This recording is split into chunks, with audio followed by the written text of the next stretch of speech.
Hi అండి, welcome to my channel Yama tasty ఛానల్కు స్వాగతం. ఎలా ఉన్నారు? నేనేమో బాగున్నానండి, మీరు కూడా బాగున్నారని అనుకుంటున్నాను. ఈరోజు నేను కొరమీన్ పులుసు చేస్తున్నాను. కొరమీన్ పులుసు అంటే మనమైతే అక్కడ అనంతపూర్ సైడ్ ఏమంటామంటే దీనిలోని బురదమట్టలు అంటామండి. అంటే మా సైడ్ మేము బురదమట్టలు అంటాము. దీనికి కావాల్సిన పదార్థాలు చెప్తాను చూడండి. పెద్దవి 2 ఆనియన్స్ తీసుకున్నాను, చిన్నగా కట్ చేసుకొని. ఒక 5 పచ్చిమిరపకాయలు మధ్యలోకి చీల్చుకున్నాము. ఒక పెద్ద టమాటో ప్యూరీ చేసుకున్నాము. అల్లం పేస్టు ఒక పెద్ద టేబుల్ స్పూను, పసుపు, కారము, ధనియాల పొడి. అంటే కారం మనం ఎంత వేసుకుంటామో అంత మన టేస్ట్కి తగ్గట్టుగా, కొద్దిగా కరివేపాకు, కొంచెం కొత్తిమీర, చింతపండు మనకి పులుపుకు తగ్గట్టుగా చింతపండు తీసుకోవాలి.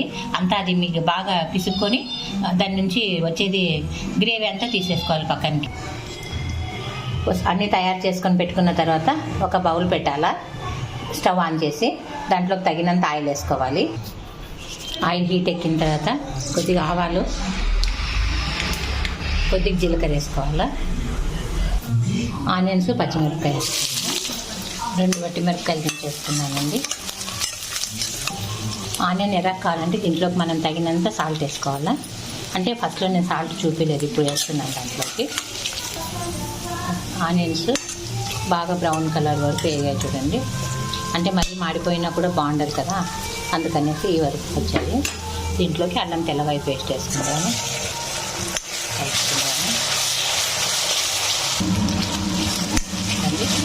బాగా వేగింది అంటే అల్లం పేస్ట్ స్మెల్ పోయే వరకు బాగా వేయించాలా.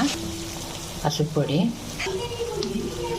కారము తగినంత వేసుకోండి. ఎందుకంటే కొంతమంది కారం ఎక్కువ తింటారు, కారం తక్కువ తింటారు. కాకపోతే చేపల పులుసులోకి కొద్దిగా కారం ఉంటేనే టేస్ట్ ఉంటుంది. ధనియాల పొడి ఒక టేబుల్ స్పూన్ ధనియాల పొడి అన్నీ వేసిన తర్వాత బాగా వేయించుకోవాలి. అంటే పచ్చి వాసన పోయేదాకా వేయాలి. చూడండి బాగా వేగాలి. ఇది వేగిన తర్వాత టమాటో ప్యూరీ వేయాలా. టమాటో ప్యూరీ ఒక పెద్ద టమాటోతోనే చేశాను. ఒకవేళ మీరు ఎక్కువ వేసుకుంటే నాది కేజీ చేపలు కాబట్టి ఒకటే పెద్దది వేసాను. దాన్ని బట్టి మీరు టమాటో వేసుకోండి. చూడండి ఇట్లంతా బాగా ఉడికిపోయి ఆయిల్ బయటకు వస్తుంది. అప్పుడు చింతపండు ప్యూరీ వేసుకోవాలి దాంట్లోకి. మనము గరం మసాలా వేయకోకుండా దీంట్లోకి కొన్ని మెంతులు, కొంచెం జీలకర్ర, ఒక మిరియాలు కొన్ని, ఒక 4 లవంగాలు, కొద్దిగా దాల్చిన చెక్క అంత వేసి బాగా కొంచెం రెడ్ కలర్లో ఫ్రై చేసుకొని దీన్ని పౌడర్ చేసుకోవాలి. అంతా బాగా వేగిన తర్వాత కొద్దిగా అట్లా అడుగంటుతుందండి. సిమ్లో పెట్టుకోండి, మంట పెద్దగా పెట్టుకుంటే అడుగంటుతుంది. ఇప్పుడు చింతపండు గుజ్జు వేసేయాల. రండి పిండుకున్నాను. చేపల పులుసు బాగా మరలేటప్పుడు దీంట్లోకి ఫిష్ వేసుకోవాలి. ఫిష్ అంతా వేసి మునిగే అంతవరకు ఇట్లా బాగా అంత లోపలికి వేసి ఒక 10 నిమిషాలు బాగా ఉడకనివ్వండి. గరం మసాలా బదులు అవన్నీ వేయించుకున్నాం కదా, దీన్ని చిన్న మెత్తగా పొడి చేసి పెట్టుకొని ఇప్పుడు దీన్ని వేసేయాలి. కొత్తిమీర, కరివేపాకు కూడా వేసేసినాను. గుమగుమలాడే కొర్రమీన్ పులుసు రెడీ.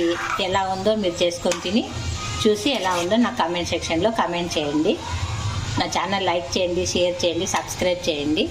ప్లస్ ఇది రైస్లోకి బాగుంటుంది, జొన్న రొట్టెలోకి అయితే సూపర్గా ఉంటుందండి. దీని కాంబినేషన్ యాక్చువల్గా చేపల పులుసు, జొన్న రొట్టె, రొట్టెలో కూడా చాలా బాగుంటుందండి.